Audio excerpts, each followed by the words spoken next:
Pancasila. 1. Ketuhanan yang Maha Esa. 2. Kemanusiaan yang adil dan beradab. 3. Persatuan Indonesia. 4. Kerakyatan yang dipimpin oleh hikmat kebijaksanaan dalam permusyawaratan perwakilan. 5. Keadilan sosial bagi seluruh rakyat Indonesia.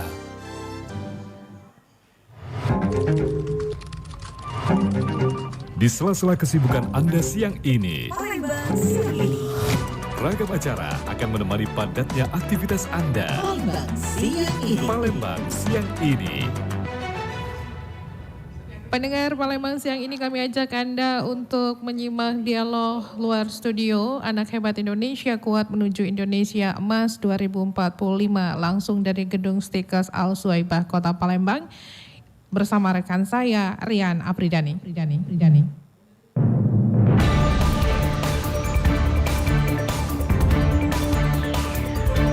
Perbincangan seputar aktivitas, kisah sukses, masalah, dan berbagai hal yang sedang hangat dibicarakan di masyarakat. Kami hadirkan. Inilah dialog interaktif luar studio bersama tim siaran luar Radio Republik Indonesia Palembang. Selamat pagi pendengar dan pemirsa RRI dimanapun Anda berada, apa kabar? Semoga sehat, semoga tetap semangat. Dan seperti biasa kami akan hadirkan dialog luar studio yang pada pagi hari ini mengangkat tema istimewa. Tepat tanggal 23 Juli 2025 kita memperingati Hari Anak Nasional. Dan bicara soal Hari Anak ya, di beberapa waktu terakhir ini banyak hal-hal yang membuat kita kembali mengingat bagaimana istimewanya dan luar biasanya anak-anak Indonesia. Mungkin Anda masih ingat dengan video viral pemandu pacu jalur ya, yang aura farming. Itu terkenal hingga ke seluruh penjuru dunia.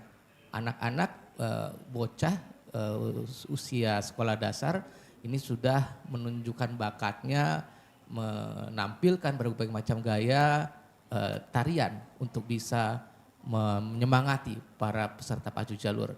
Nah ini juga salah satu yang perlu kita apresiasi. Bagaimana selain itu juga banyak anak-anak Indonesia lainnya, anak-anak Sumatera Selatan, anak-anak di Kota Palembang yang memiliki segudang prestasi di tingkat akademik. Ada yang menjadi juara lomba olimpiade, lomba olahraga, dan berbagai macam prestasi di bidang lainnya. Ini menunjukkan kalau bakat anak-anak kita ini memiliki bakat yang luar biasa dan punya energi yang luar biasa.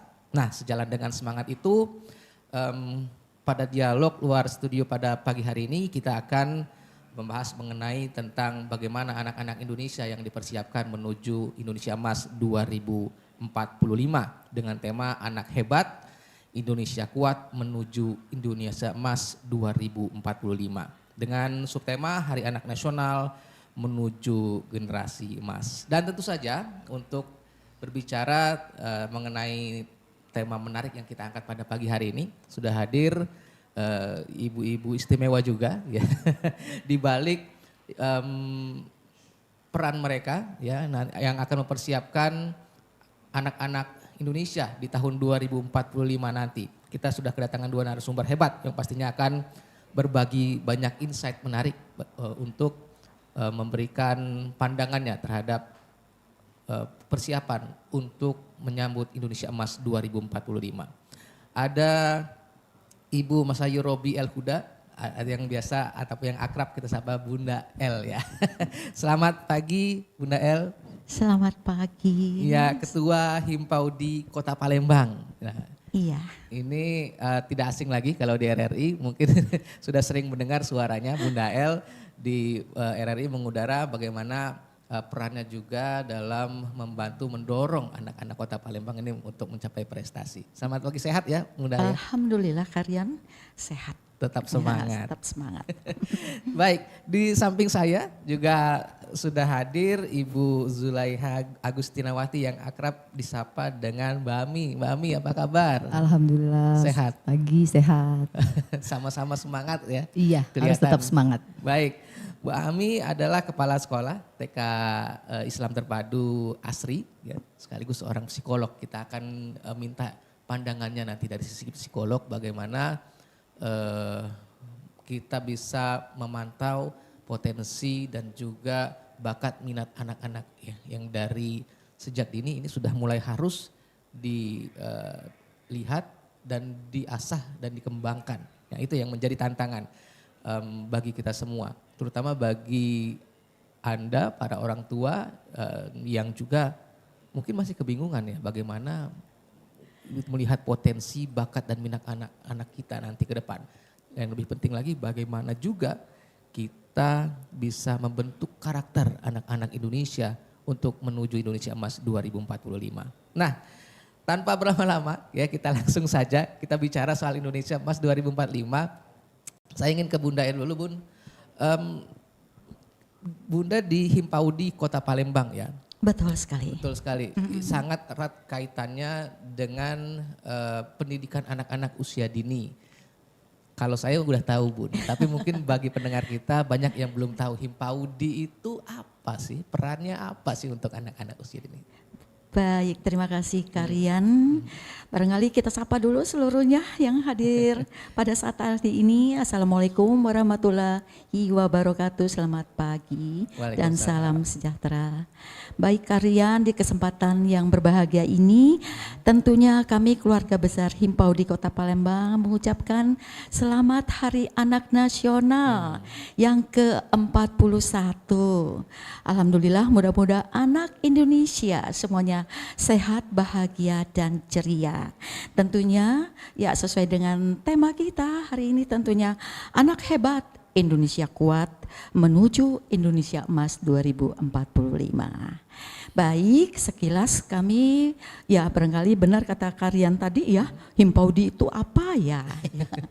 Himpaudi adalah ya suatu organisasi independen ya, kepanjangan dari Himpunan Pendidik dan Tenaga Kependidikan Anak Usia Dini Indonesia. Dan sebentar lagi kami akan merayakan HUT Himpaudi yang ke-20, insya Allah di tanggal 31 Agustus ini. Iya, sesuai dengan namanya Himpaudi tentunya. Nah, tugas pokok dari Himpaudi itu sendiri barangkali ya yang pastinya kami adalah perpanjangan tangan atau membantu pemerintah khususnya di Dinas Pendidikan di bidang PAUD dan Dikmas. Mungkin ya selama ini berkaitan dengan data lembaga, data pendidik, data anak usia dini sekota Palembang. Ya luar biasa katanya ya. Dan alhamdulillah saya dipercaya menjadi salah satu ya ketua Himpaudi di Kota Palembang. Mudah-mudahan amanah ini dapat saya jalankan dengan maksimal. Dan sejauh ini tentunya banyak sekali kiprah dari para pendidik kami, juga para anak-anak yang hebat karena semua berawal dari usia dini. Itu sekilas berkaitan dengan Himpaudi, mudah-mudahan masyarakat sudah kenal nih. Ya. Himpunan Pendidik dan Tenaga Kependidikan Anak Usia Dini Indonesia. Jadi tidak bingung lagi ya bagi pendengar dan pemirsa kita Himpaudi itu apa? Himpunan Tenaga Pendidik Anak ya, Indonesia. Himpunan Pendidik dan Tenaga Kependidikan Anak Usia Dini Indonesia. Kalau kita lihat dengan namanya artinya memang sangat erat kaitannya untuk membimbing anak-anak kita untuk bisa mempersiapkan mereka ya menjadi bibit-bibit unggul di Indonesia Emas 2045. Ibu Bunda, kalau kita bicara soal anak Palembang ya, kita tahu belakangan ini banyak sekali talent-talent anak-anak kita yang viral di media sosial ya. Mulai dari musisi cilik, lalu juga ada atlet cilik sampai konten kreator cilik.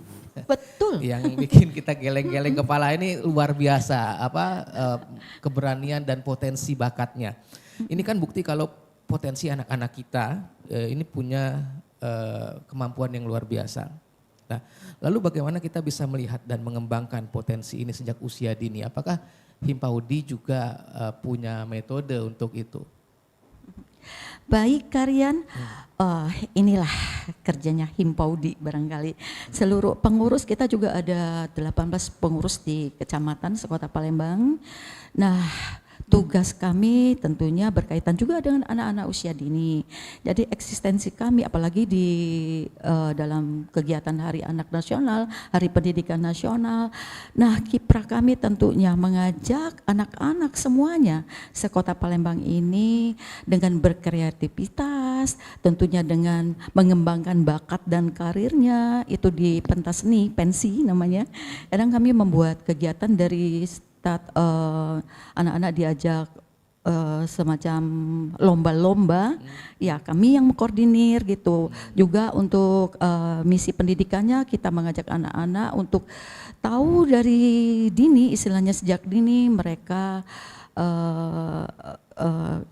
bisa memperagakan manasik haji, terus mereka kegiatan polsana, kapaleri, dan ini yang kami galakkan sekarang ini. Anak-anak sejauh ini dari awal udah tahu dengan alusista. Jadi kami ajak di semester pertama nanti anak-anak mengikuti kegiatan proses pembelajaran di alusista, mengenal alat-alat senjata api zaman dulu sampai zaman sekarang. Anak-anak bisa mengendarai, menaikin tank baja katanya. Ya, selain itu ya itu tadi gebiar dengan lomba mewarnai. Ya disitulah kita melihat kreativitas dari anak didik kita. Kemudian lomba juga dalam nuansa Islamnya, lomba azan, baca ayat-ayat pendek Al-Quran, juga busana muslim banyak sekali Kak. Jadi ini pure, sebentar lagi juga kami akan mengadakan gebiar. Gebiar dalam rangka HUT RI ke-80 dan HUT Himpaudi ke-20 nanti rencana kami di Deskrasnada. Nah itu juga menampilkan kebolehan anak-anak dalam kreativitas dan minat bakatnya. Artinya anak-anak diberi ruang, diberi kesempatan, wahana untuk menunjukkan minat dan bakatnya. Betul sekali Kak. Baik, ini menarik ya kita bicara bagaimana ruangnya sudah ada, wahananya sudah ada, tempat mereka untuk menunjukkan minat dan bakatnya sudah ada. Tapi di balik itu semua tentu di hulunya pada awalnya tentu mereka harus diarahkan ya sesuai dengan minat dan bakatnya. Kadang-kadang anaknya terjun di kegiatan tersebut ternyata bakatnya nggak di situ ya, karena orang tuanya yang kepingin, orang tuanya yang punya mimpi mungkin dipaksa-paksa anaknya. Nah ini juga menarik kalau kita bicara dari sisi psikologinya ya Mbak Ami. Dari sisi psikologi gimana sih Mbak Ami untuk cara yang tepat bagi orang tua ya untuk mengidentifikasi potensi unik pada anak-anak usia dini? Apakah ada tanda-tanda khusus yang perlu diperhatikan? Saya nyapa dulu ya. Boleh silakan. Selamat pagi, Assalamualaikum pemirsa semua. Kita nanti akan membahas tentang anak hebat di Indonesia Emas ini. Oke, balik lagi dari pertanyaannya tadi, bagaimana kita mengidentifikasi anak itu memiliki bakat yang unik ya. Oke, kalau untuk anak usia dini itu tidak ada alat tes secara khusus. Iya, karena biasanya itu digunakan di usia 16 tahun ke atas pada saat mereka memasuki jurusan. Tapi bagaimana kita pengen tahu apakah anak ini memiliki bakat atau yang minat sesuai dengan passionnya mereka. Nah, kalau untuk bakat dan minat mereka biasanya itu tergantung obrolan. Jadi kalau misalnya anaknya senang dengan kesenian menari balet, ternyata ketika kita berbicara tentang atribut-atribut yang berkaitan dengan tari balet, dia antusias sekali membahas tentang bajunya, pitanya, sepatunya. Nah, kemungkinan anak ini memiliki bakat ke sana. Atau misalnya dia senang menggambar. Nah, kalau menggambar itu kan kalau usia dini kan bisa nanti ketika besar menjadi arsitek, bisa menjadi bangunan dan segala macam.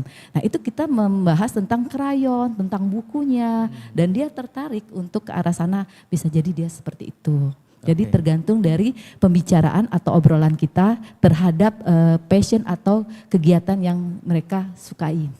Baik, kuncinya adalah obrolan ya. Iya. Ngobrol dulu. Komunikasi. Komunikasi. Nah, tapi ini yang sekarang menjadi menjadi permasalahan hampir di semua keluarga ya. Iya. Komunikasi antara orang tua dan anak yang menjadi isu di masyarakat sekarang.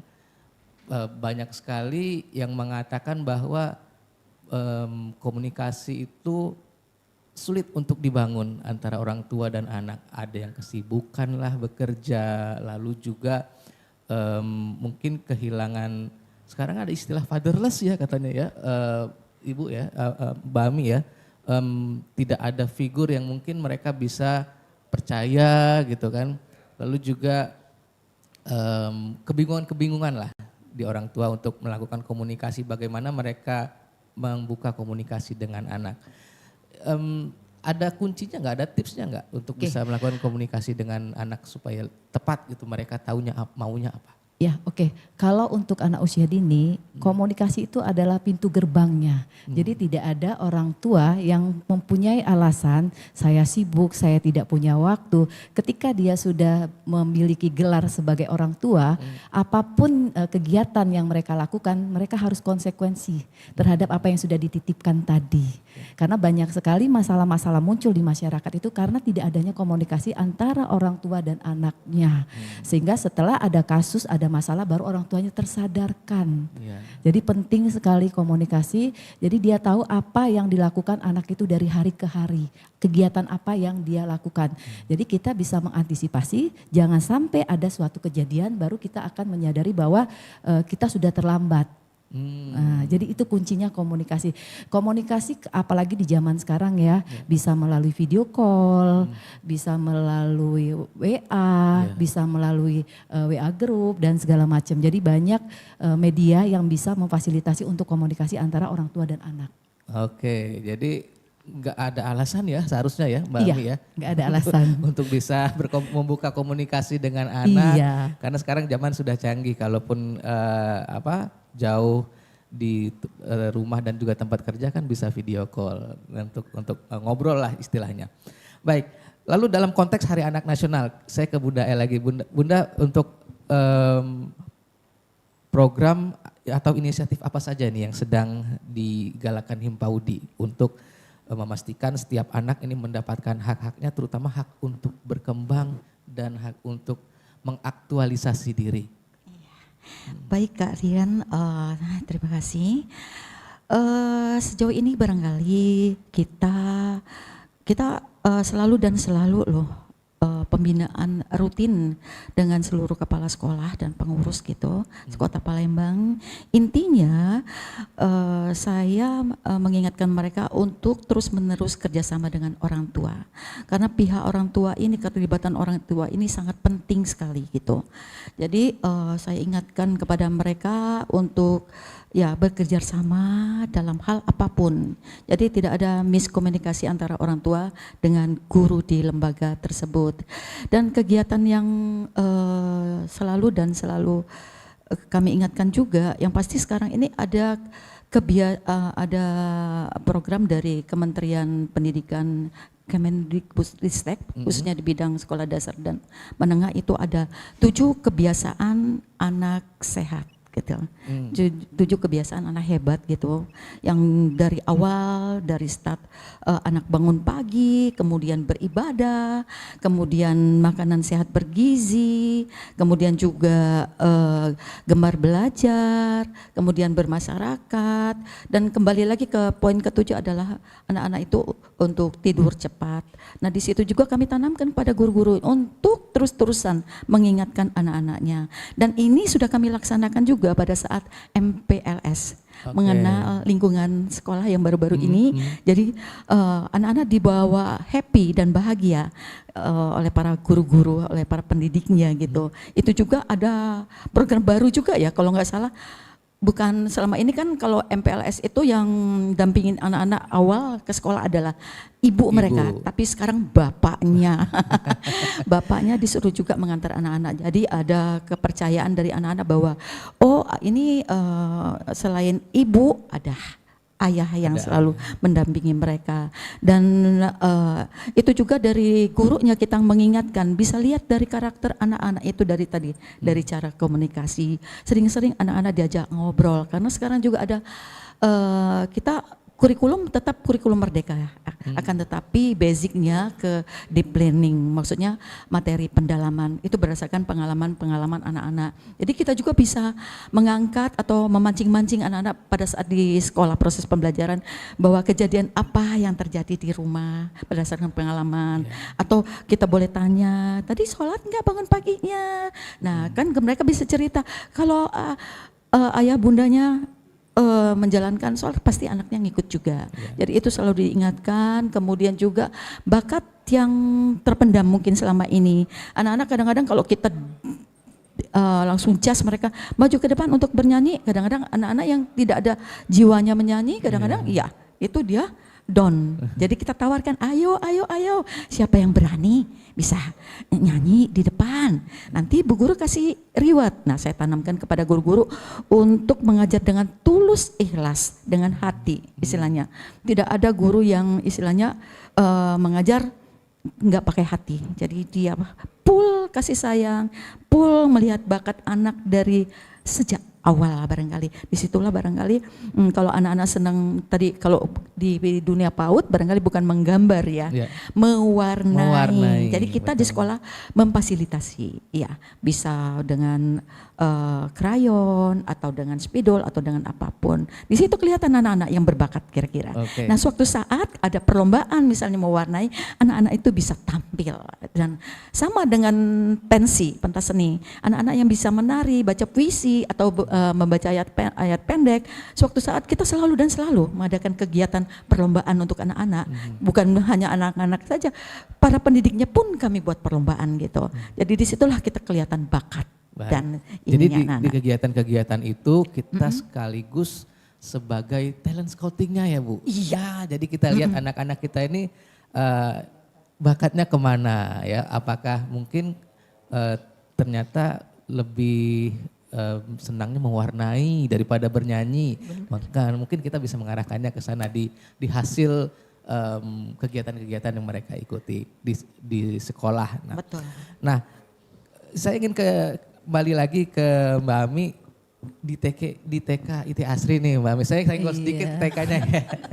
Tentunya ada kegiatan-kegiatan yang dilakukan yang juga dibalut dalam kurikulum ya, pendekatan yang mendukung pengembangan potensi dan juga kreativitas anak-anak terutama di era digital seperti saat ini. Nah ini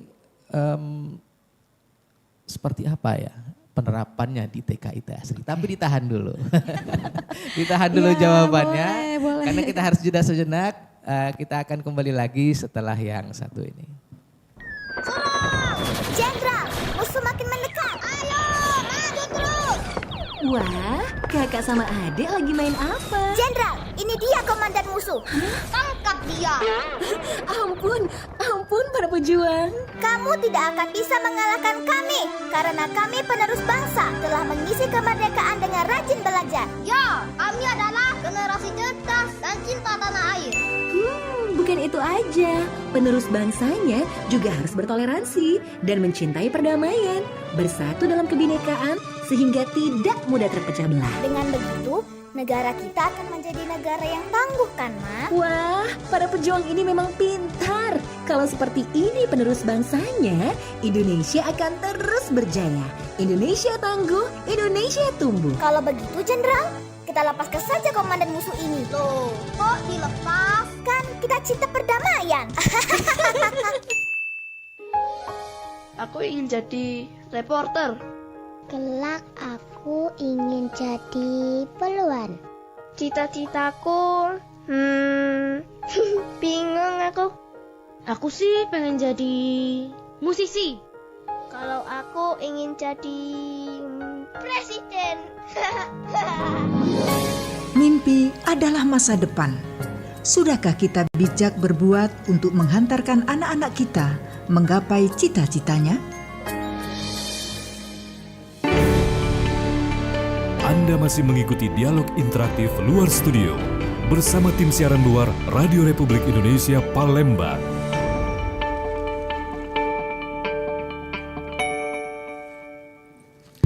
Terima kasih Anda masih bersama kami dalam dialog Luar Studio hari ini edisi spesial Hari Anak Nasional 2025 dan masih bersama Bunda El dan juga Mbak Ami kita akan berbicara bagaimana mempersiapkan generasi muda anak-anak kita menuju Indonesia Emas tahun 2045. Sebelumnya kami ingatkan juga untuk Anda pendengar dan pemirsa RRI untuk bisa ikut bergabung berpartisipasi bersama kami di line telepon yang sudah kami sediakan atau melalui pesan WhatsApp juga di 0813 674 88599. Kami ulangi 0813 674 88599 atau bisa melalui kolom komentar YouTube kami yang saat ini sedang Anda saksikan live streaming ya di akun channel YouTube RRI Palembang. Kembali lagi ke Mbak Ami. Mbak Ami, sekarang ini sudah era digital Mbak Ami. Nggak bisa kita pungkiri lah semua sudah era digital. Gadget sudah sangat familiar di lingkungan anak-anak kita, tidak bisa lepas dari kehidupan kita sehari-hari. Nah, bagaimana kita menghadapi tantangan itu ya dengan memadukan kurikulum pendidikan yang sesuai untuk mengembangkan potensi anak kreativitas anak-anak dengan kondisi era digital saat ini. Di TK IT Asri seperti apa sih? Oke, kebetulan kami ini lulus sebagai sekolah penggerak di angkatan kedua dan kami memang wajib menggunakan kurikulum Merdeka. Kalau sekarang sudah berganti dengan Deep Learning. Saya bersyukur sekali dengan adanya kurikulum Merdeka ini. Kenapa? Karena memang cocok sekali untuk anak TK. Jadi anak TK itu tidak hanya dipikirkan harus bisa baca dan berhitung. Yeah. Nah, baca dan berhitung untuk modal mereka masuk ke SD. Sementara di kurikulum Merdeka ini, mereka ini memang diasah semua yang menjadi bakat dan minat mereka dan berkaitan dengan digitalisasi. Berkaitan dengan digitalisasi karena memang ini eranya mereka. Yeah. Nah, di sini kita ada yang namanya Project P5. Project P5 ini berkaitan dengan Aku Sayang Bumi. Aku Sayang Bumi mereka bukan hanya teori tapi mereka langsung praktek. Apa yang harus dilakukan dengan bumi ini? Contohnya bercocok tanam. Iya, jadi mereka menggunakan polybag, mereka menggunakan tanah, mereka menggunakan tanaman yang mungkin kalau di rumah tidak dibiasakan mereka merasa jijik. Ya, kan? Kalau dulu ada yang bilang jangan main tanah kotor gitu. Nah, adalah itu cikal bakal mereka untuk bisa menjadi insinyur pertanian. Nah, terus yang kedua, Aku Cinta Indonesia. Yeah. Apa sih yang dimaksud dengan Aku Cinta Indonesia? Aku Cinta Indonesia ini bahwa mereka tahu di Palembang ini apa sih yang menjadi tren ciri khasnya, misalnya kain jemputan. Nah, dengan kain jemputan ini mereka bisa langsung mempraktekannya. Mereka mempraktekannya langsung, ada bahan-bahan yang mereka pilih sendiri, bisa menggunakan batu, bisa menggunakan pingsil dan segala macam. Nah, apa kaitannya dengan teknologi? Kaitannya jadi guru-guru pun harus bisa dengan IT. Guru-guru pun jangan gaptek. Kalau gurunya saja gaptek gimana dengan anak-anaknya. Jadi mereka itu kita kenalkan dengan media yang namanya TV. Di TV itu nanti akan ada kumpul bersama dan menonton. Terus kita kenalkan juga dengan yang namanya laptop. Ini loh benda fisiknya seperti ini, gambarnya seperti ini ke merekanya. Jadi mereka harus bisa tahu semua tentang teknologi tadi, itu kaitannya. Oke. Artinya tenaga pengajarnya juga harus punya kemampuan ataupun skill ya untuk bisa mengadaptasi kurikulum yang bersinggungan dengan digitalisasi seperti mungkin audiovisual seperti itu kan, membuat presentasi dalam bentuk layar seperti itu. Di Himpaudi kira-kira seperti apa perannya ya Bunda supaya memastikan tenaga-tenaga pengajar kita ini bisa memberikan materi yang sesuai dengan era kekinian? Baik Kak, ya yang pastinya begitu. Ini alhamdulillah juga kita dari Dinas Pendidikan, khususnya di bidang PAUD dan Hikmah sering sekali mengajak para guru-guru itu untuk bersosialisasi berkaitan dengan IT, ya pasti seperti itu. Jadi banyak sekali lokakarya yang mereka ikuti, termasuk juga seminar-seminar tentang kependidikan untuk guru, karena kita tahu bahwa guru adalah sebagai seorang pendidik dan pembimbing dalam memberi pengetahuan dan keterampilan kepada anak didiknya, seperti itu. Kemudian juga dalam proses pembelajaran inilah guru itu bisa membentuk karakter si anak gitu. Jadi guru pun harus pintar, benar-benar harus tahu. Itu kejadian kami di program sekolah penggerak, kebenaran saya salah satu fasilitator program sekolah penggerak. Kalau dulu iya pelatih ahli ya, keren banget. Kalau pelatih ahli dikira pintar semua, enggak juga. Akhirnya kita sebagai fasilitator program sekolah penggerak selalu setiap bulan kami pertemuan untuk lokakarya para guru-guru kepala sekolah untuk mengenal sejauh itu tentang IT. Jadi tugas apapun itu dijalankan melalui IT seperti tadi. Jadi kita ke anak-anak juga ya membuka video biar anak-anak juga tahu bagaimana kegiatan proses pembelajaran melalui tadi ya video dan lain-lainnya gitu. Ya, yang belajar bukan cuma anak-anaknya, iya, betul, tapi tenaga pendidiknya juga. Yang pasti ya guru itu menjadi inspirasi lah ya dari anak didiknya. Jadi sepandai-pandainya guru harus pintar dari anak-anak, yang pasti seperti itu. Karena kita tahu anak-anak sekarang sangat kritis. Betul. Luar biasa. Protes terus. Ya, tidak sama dengan apa yang berdasarkan pengalaman mereka. Jadi guru pun harus pandai-pandai barangkali mengimbangi protes atau kritis dari anak-anak tersebut. Baik, gitu. Bunda. Terima kasih. Kita juga mendapatkan pertanyaan ya Bunda dan juga Mbak Ami dari para penonton YouTube kita. Ada beberapa pertanyaan yang sudah masuk dari Muhammad Alvaredo. Ya, pertanyaannya, apa peran literasi emosional atau EQ dan kecerdasan spiritual atau SQ dalam membentuk generasi unggul di masa depan? Mungkin kaitannya ke Mbak Ami ya ini ya. Sekarang ini kan antara kecerdasan emosional dan kecerdasan literasi ini harus seimbang ya katanya ya. Tidak bisa ataupun sama pentingnya. Itu apakah dari usia dini ini sudah mulai bisa diterapkan untuk mendidik di dua aspek tadi? Bagus sekali pertanyaannya. Memang kalau untuk intelligence question atau EQ itu sebenarnya dari usia dini sudah bisa dilakukan pengetesan. Jadi kita bisa tahu berapa EQ anak tersebut. Jadi kita tidak perlu capek-capek harus mencari yang bukan potensinya dia. Nah kalau spiritual question atau SQ tadi ya memang dari sejak dini kan harus diterapkan pendidikan agama.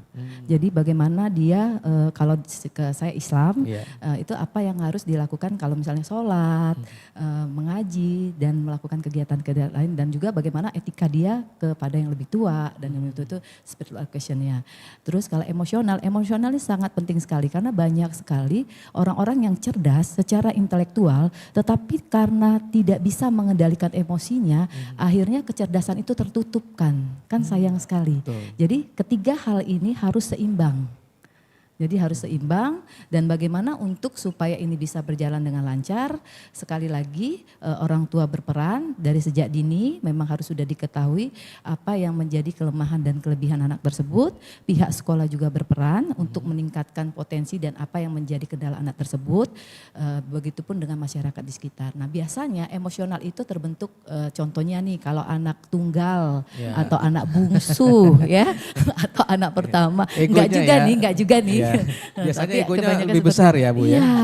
Jadi kasih sayang yang diberikan itu melampaui batas. Harusnya kan misalnya anak TK itu bisa mandiri melakukan hal-hal yang sifatnya sederhana sekali. Misalnya dia care dengan tubuhnya dia sendiri. Misalnya dia bisa makan, dia bisa berpakaian atau bisa melakukan hal-hal yang lain. Nah itu harusnya jangan dibantu kalau memang dia sudah mampu. Nah ini karena saking sayangnya akhirnya semua pekerjaannya dibantu sama orang tua. Sehingga membuat anak itu menjadi malas. Akhirnya timbullah emosi ketika dia tidak mampu melakukan hal itu. Nah, jadi orang tua juga harus mendengar ya ini ya supaya bisa melakukan pendidikan emosional sejak dini dari rumah, dari keluarga. Kita sapa dulu penelpon Bunda Mbak Ami yang ingin bergabung bersama kita pada pagi hari ini. Selamat pagi. Selamat pagi Mas. Dengan siapa di mana Ibu? Dengan Anita di Talang Kelapa. Dengan Ibu Ani di? Anita di Talang Kelapa. Bu Anissa di Talang Kelapa. Bu Anissa silakan, ada Bunda El, ada Mbak Ami. Silakan Bu Anissa. Gini Mas, apa saja ya kita akan mengetahui anak itu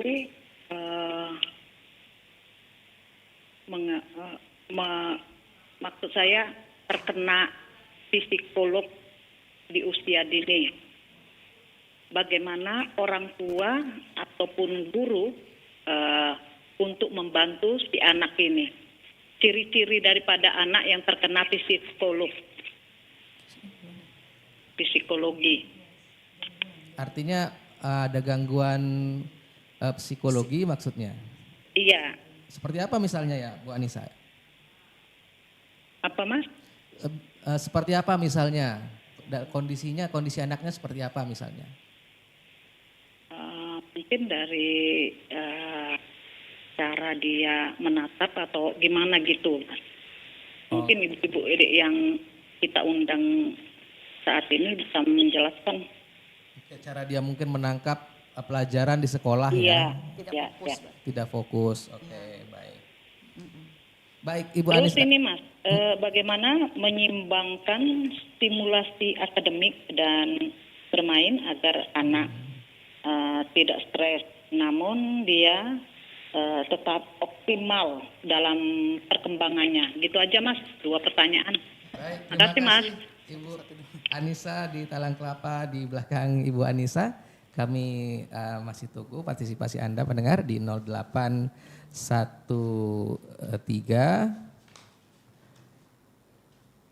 674 88599 ya. Ada 2 pertanyaan yang disampaikan oleh Ibu Anissa ya. Yang pertama untuk anak-anak yang sulit menangkap pelajaran di sekolah ya. Apakah mereka ini perlu mendapatkan bantuan dari psikolog atau tidak? Apakah memang ada masalah dalam psikologisnya, dalam kesulitan untuk menangkap pelajaran? Yang kedua, ya saya ingin mengulangi dulu pertanyaannya. Yang kedua adalah bagaimana menyeimbangkan akademik dan juga bermain ya, supaya anak tidak stres tapi juga tetap optimal di sekolah. Silakan mungkin bisa dijawab Mbak Ami atau nanti Bu Nael bisa menambahkan juga. Ya, pertanyaan yang bagus banget. Tadi saya di awal ya sudah bilang ya, untuk kita mengetahui bahwa anak itu memang memiliki kemampuan yang kurang atau tidak, kita lakukan tes EQ. Dari tes EQ itu kita akan mendapatkan angka atau range anak tersebut. Kalau misalnya 90 sampai 109 itu berarti rata-rata. Kalau tesnya anak di psikologi ya. Iya, kita ada lembaga pribadi independen, ada juga yang milik pemerintah. Jadi psikolog ini mereka bekerja, ada yang di institusi pemerintah, ada yang di rumah sakit, ada yang dia praktek pribadi. Oke. Nah, tadi berkaitan dengan itu, jadi dites dulu EQ-nya. Kalau misalnya tadi di range-nya rata-rata, berarti anak ini secara intelektual tidak ada kemampuan. Mungkin kurang stimulus, kurang diberikan rangsangan, kurang dilatih. Nah, makanya tugas dari orang tua pertama kali langkahnya adalah tes dulu. Nah, sudah tes baru nanti kita akan mencari. Nah, di tes itu kita juga bisa mengetahui bakat dan minat mereka. Nah, langkah-langkah untuk bisa tes ini mereka harus kemana informasinya ya? Saya promosi. Boleh. boleh. Saya sendiri punya biro psikologi, Bumi Consulting. Bisa nanti dilakukan janji kapan kita akan melakukan. Biasanya kita lakukan pagi hari karena dalam kondisi anaknya masih fresh, masih segar, dan saya anjurkan biasanya sarapan dulu, tidur dulu yang yang nyenyak. Iya, biasanya saya lakukan seperti itu. Karena kan anak ini bisa juga bukan karena dia tidak mampu atau tidak bisa untuk melakukan pengetesan atau menghasilkan tes tadi, bisa juga karena kelelahan. Jadi jangan sampai kita melakukan itu dalam kondisi kelelahan. Nanti tidak fokus. Dan hasilnya juga tidak optimal, tidak maksimal. Ya, tidak maksimal. Iya. Baik. Itu Bu Anissa. Yang kedua Mbak Ami, ini kan bagaimana menyeimbangkan akademik dan bermain. Anak-anak ini kan dunianya bermain ya. Iya, Mbak. iya dong, benar. Mbak Ami ya Bunda, kita tahu anak-anak ini dunianya bermain, apalagi anak-anak usia dini. Tapi akademik juga penting, perlu juga. Nah bagaimana menyeimbangkan itu supaya dia tidak stres dengan tuntutan harus mampu di bidang akademik sehingga bisa optimal tumbuh kembangnya.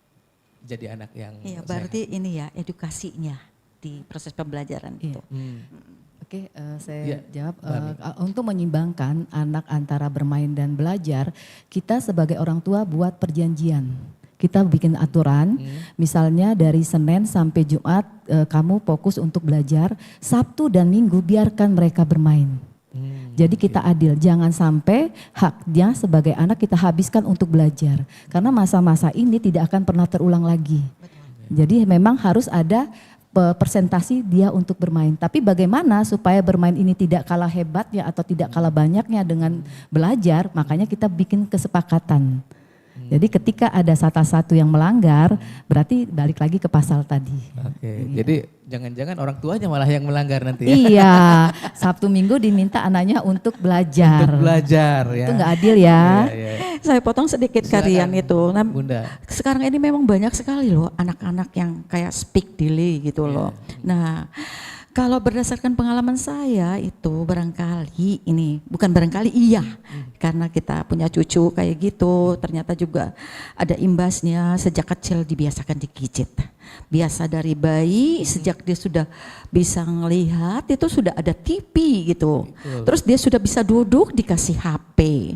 Jadi dia itu sebetulnya tidak fokus. Kadang dalam arti kata speak delay itu bukan mereka bisu tuli, bukan gitu, tapi keterlambatan dalam berbicara, tidak fokus kalau dipanggil, dia bisa narik-narik gitu. Ini kelalaian orang tua juga. Jadi peran orang tua itu sangat penting sekali ternyata sejak dini, dari awal dari rumah, dari keluarga dulu berarti, bukan ke basic ke lembaga ke sekolahnya gitu. Iya. Lingkungan dari rumah dulu itu yang menentukan ya.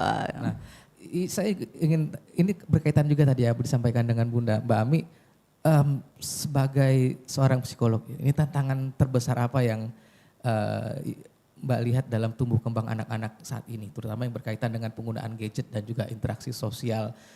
Kita tidak bisa lepas dari itu ya, di zaman sekarang, apalagi sejak COVID semua dilakukan online gitu kan, makan terbawa sampai sekarang, belajar anak-anak harus by Zoom misalnya, ataupun Google Meet segala macam. Ini tentunya kita harus menyesuaikan ya. Apakah kita harus melakukan pembatasan atau sama juga bikin perjanjian juga untuk hal-hal seperti dengan ini. orang tua ya. Iya. Karena orang tua kan jadi contoh ya. Orang tua juga jadi role model gitu. Jadi mereka orang bingung juga kalau lihat orang tuanya juga lebih banyak pegang HP daripada pegang anaknya. Silakan Mbak Ami. Oke, tadi benar sekali yang Mas sampaikan. Memang orang tua itu adalah salah satu role modelnya anak-anak. Jadi anak-anak itu meniru apa yang dilakukan oleh orang tuanya. Jadi kalau misalnya kita pengen anak kita untuk sholat contohnya, tapi orang tuanya sendiri pada saat memerintahkan hal tersebut nonton TV, main HP.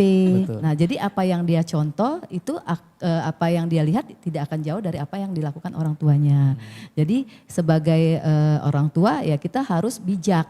Jadi jangan sampai ketika nanti anaknya sudah tidak mau diatur, sudah tidak mau mengikuti, kita baru nyesel. Padahal di awal dia pengen meniru atau dia pengen melihat apa yang disajikan oleh orang-orang dewasa yang di sekitar dia, itu tidak diberikan contoh yang baik. Ya, jadi ada yang bilang bahwa anak-anak ini adalah perekam ulung. Iya, benar sekali. Benar sekali. Jadi mereka merekam apa yang mereka lihat. Iya. Dan itu yang paling dekat adalah orang tua ya, yang mereka temui pengalaman. Hampir 24 jam mereka temui di Betul. rumah. Iya. Jadi mungkin yang belajar dulu harus orang tuanya ya. Mbak Iya, Ami. iya, jadi gini, Mas ya, saya juga kalau ada yang konseling ke saya terkait dengan anak-anak, biasanya bukan anak yang saya panggil, tapi orang tuanya dulu.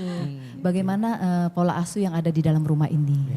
Kalau misalnya pola asuhnya sudah sesuai, berarti anak ini bisa melakukan penyimpangan ini dari mana nih, apa yang dilihat sama dia. Betul. Jadi orang tua dulu yang ini. Baik. Kecuali yang sudah dewasa. Baik, kita lanjut lagi ke pertanyaan selanjutnya. Banyak sekali pertanyaannya yang sudah Sangat masuk menarik ke berarti kita. ya. Dari akun Jok R, tadi sudah pertanyaannya mengenai gadget, sekarang ke akun Edwi YP. Selamat siang ibu-ibu, apakah sistem PAUD saat ini sudah benar-benar fokus pada pembentukan karakter atau masih terjebak pada target akademis, harus bisa calistung? Mungkin Bunda bisa menjawab. Baik Karya, nah inilah problema kita dengan orang tua. Orang tua ini keinginannya sangat banyak gitu, terutama anaknya yang keluar dari lembaga kita, dari TK, dari PAUD itu minimal sudah bisa calistung. Itu permintaan orang tua loh, tidak bisa kita bohongin itu. Betul. Walaupun kita tahu kebijakan dari pemerintah bahwa anak PAUD itu, anak TK itu tidak diharuskan dia calistung pada saat proses pembelajaran di sekolah. Karena pada saat mereka ke jenjang berikutnya, ke SD kelas 1, kelas 2, di situ tugas guru kelas 1 dan kelas 2 untuk mengajarin mereka calistung. Akan tetapi sekali lagi itu kendala kita dengan pihak orang tua. Jadi kalau seandainya anaknya di situ, terus untuk apa katanya cuma belajar menyanyi, makan, minum, main katanya.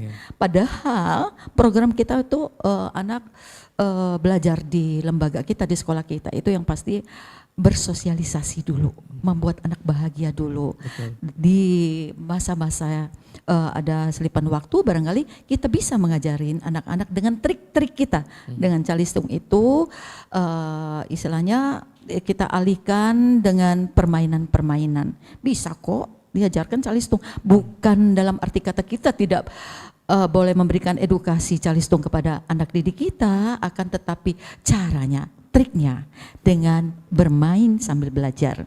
Jadi kena juga. Ya alhamdulillah selama ini ya hanya sebagian orang tua yang tidak paham gitu istilahnya dengan kebijakan yang diberikan pemerintah. Tapi dari awal itulah kita gunanya parenting. Sebelum anak mengikuti proses belajar, kita ada pertemuan dari orang tua dulu. Kita jelaskan bahwa ya anak-anak di sekolah ini tidak diharuskan bisa calistung. Nanti di kelas 1 dan 2 SD baru diajarkan oleh para gurunya. Mudah-mudahan dengan begitu dari awal kita sudah kasih komitmen dengan orang tua, mereka juga bisa mengerti, bisa paham gitu. Baik, ini fenomena yang masih terus terjadi sampai saat ini ya, masih sebanyak sekali ditemui. Saya ingin ke Mbak Ami di TK Astri banyak nggak orang tua yang masih menuntut anaknya bisa calistung? Sebenarnya ini rentetan apa ya, kalau saya bilang benang kusut ya. Harusnya pihak TK dengan SD itu duduk bareng apa misi kita untuk anak tersebut. Kalau orang tua itu hanya sebagai korbannya. Karena banyak juga yang SD menuntut anak ini harus sudah bisa baca dan berhitung. Akhirnya kan terbawa dengan lingkungan. Terbawa dengan lingkungan karena memang syarat dari sekolahnya seperti itu, jadi mau tidak mau ya dia harus memandaikan anaknya dipaksa seperti itu.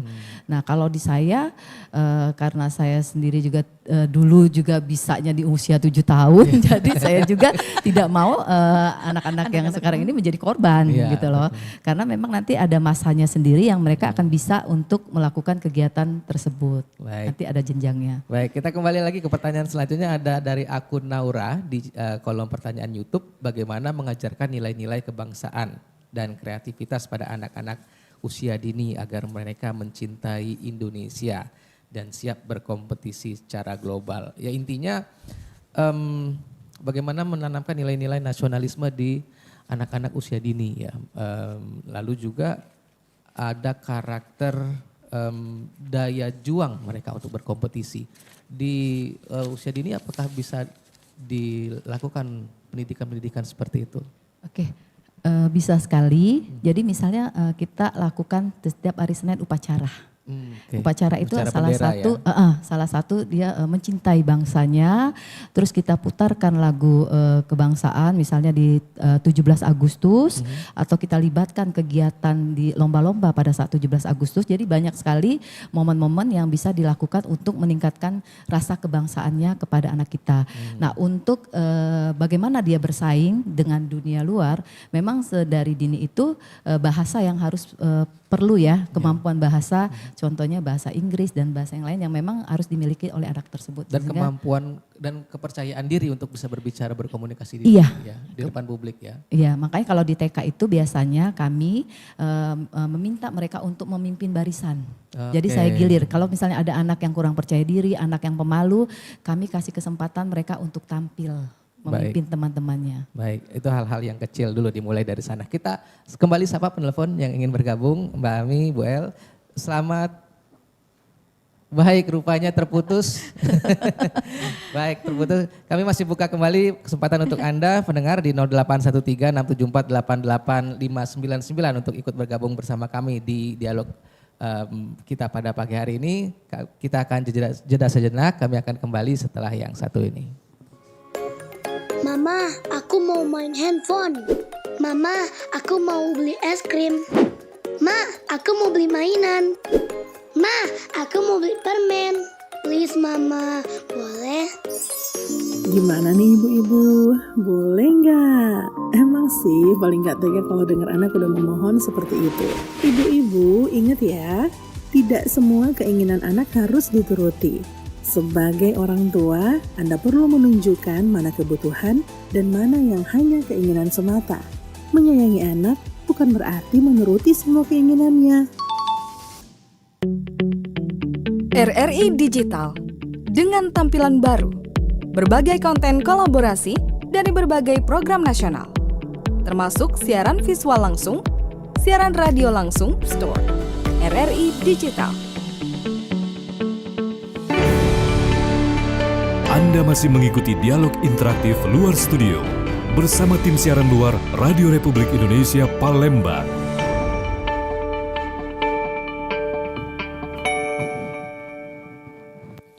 Terima kasih Anda masih bersama kami di Dialog Luar Studio edisi Hari Anak Nasional 2025. Masih bersama dengan Bunda El dan Mbak Ami. Ya, banyak sekali pertanyaan-pertanyaan yang masuk pada pagi hari ini. Kami akan masih terus memberikan kesempatan kepada Anda pendengar, baik di line WhatsApp ataupun di kolom pertanyaan YouTube. Ya, kembali lagi pertanyaan dari pendengar ataupun penonton YouTube kita. Ya, kali ini dari akun Y Dewi ya, yang mengatakan bagaimana pengaruh helikopter parenting terhadap ataupun overprotective terhadap kemandirian anak. Saya juga baru dengar ini ya, Mbak Ami bagaimana helikopter parenting, tapi yang informasi yang bisa saya bagikan bahwa helikopter parenting ini dalam istilah digunakan untuk menggambarkan orang tua yang terlalu terlibat dalam kehidupan anak-anak mereka, terus menerus melayang di atas mereka seperti helikopter ya, meskipun seringkali didorong oleh cinta dan keinginan untuk kesuksesan serta keselamatan anak. Gaya pengasuhan ini juga diyakini dapat memiliki dampak negatif yang signifikan pada perkembangan dan kesejahteraan anak. Dampaknya seperti apa sih Mbak Ami? Di awal tadi saya sudah menyinggung sedikit ya tentang kemandirian. Ini dampaknya dahsyat sekali. Ketika anak tidak diberikan haknya sebagai anak, dia selalu dimanja dalam kata kutip, tapi akhirnya menjerumuskan. Jadi semua akan dibantu dari keperluan-keperluan yang paling sederhana sampai keperluan yang paling besar, itu orang tuanya selalu terlibat. Sehingga anak ini tidak akan tumbuh menjadi dirinya sendiri. Misalnya contohnya mengambil jurusan. Jurusan itu harus jurusan sesuai dengan yang sudah dilakukan oleh orang tuanya. Padahal belum tentu dia meminati hal tersebut. Nah, ketika dia menjalani hal tersebut dan bisa jadi tidak akan selesai. Karena dia tidak menjadi passionnya dia ya, tidak passionnya dia. Jadi bijaklah menjadi orang tua, berikan ruang kepada anak apa yang menjadi passionnya dia, apa yang menjadi bakat dan minat dia, itu akan lebih enak menjalankannya. Dia akan lebih menghargai apa yang dilakukannya. Jadi biarkan dia berproses. Karena proses itulah yang akan membuat orang itu menjadi lebih unggul. daripada dia selalu dibantu. Karena dari kecil itu kan hal-hal yang sepele, misalnya menggunakan sepatu itu bisa dipakai sendiri, atau memilih warna, atau memilih makanan kesukaan. Karena semua orang, anak kembar saja tidak sama dengan apa yang menjadi keinginannya, apalagi yang berbeda. Jadi orang tua jangan pernah melakukan kesalahan yang pernah dilakukan kesalahan sebelumnya. Itu nanti akan ada timbul masalah yang baru lagi. Jadi misalnya orang tuanya dari dulu, orang tuanya misalnya neneknya menyuruh ibunya menjadi dokter. Ibunya mengikuti, mungkin di ibunya cocok, tapi di anaknya belum cocok karena generasinya sudah berbeda. Jadi itu tadi. Baik, jadi intinya komunikasi ya Mbak Ami ya, bagaimana kita memberikan kepercayaan kepada anak untuk mereka berani mengambil sebuah keputusan. Kadang-kadang orang tuanya masih anggap anaknya ini sulit untuk mengambil keputusan, tidak percaya gitu kan. Nah, itu yang seringkali terjadi di ruang keluarga kita. Nah, nggak terasa Mbak Ami, Ibu El udah di ujung kebersamaan kita pada pagi menjelang siang hari ini. Perbincangan yang sangat menarik, yang sangat luar biasa. Tentunya ini akan membawa manfaat bagi kita semua. Di akhir perbincangan kita mungkin ada ingin disampaikan closing statement dari Bunda El dan juga Mbak Ami terhadap harapan terhadap generasi penerus kita di tahun 2045 nanti. Bu El silakan. Iya baik Karian, terima kasih. Barangkali statement yang saya berikan tentunya ini berkaitan dengan peran serta kita. Ya ini berkaitan dengan Hari Anak Nasional yang pastinya peran aktif dari semua pihak, khususnya dari keluarga dan pendidik.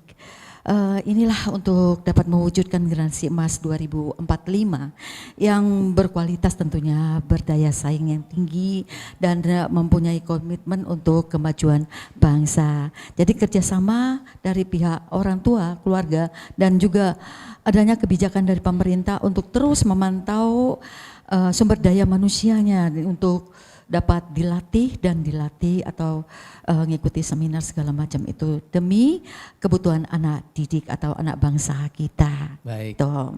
Mbak Ami silakan. Oke, kalau Mbak Ami berkaitan dengan anak-anak ya.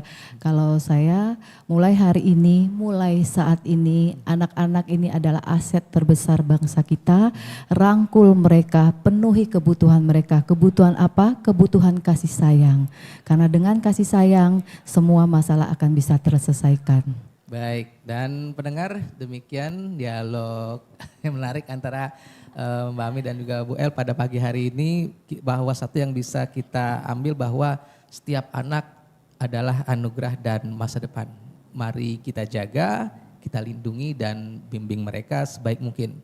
Selamat Hari Anak Nasional, sampai jumpa di kesempatan selanjutnya. Saya Rana Pridani, pamit undur diri, sampai jumpa. Kita kembali ke studio Pro 1 RRI Palembang.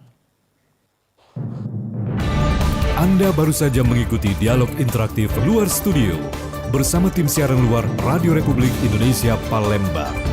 Terima kasih atas perhatian Anda dan sampai jumpa.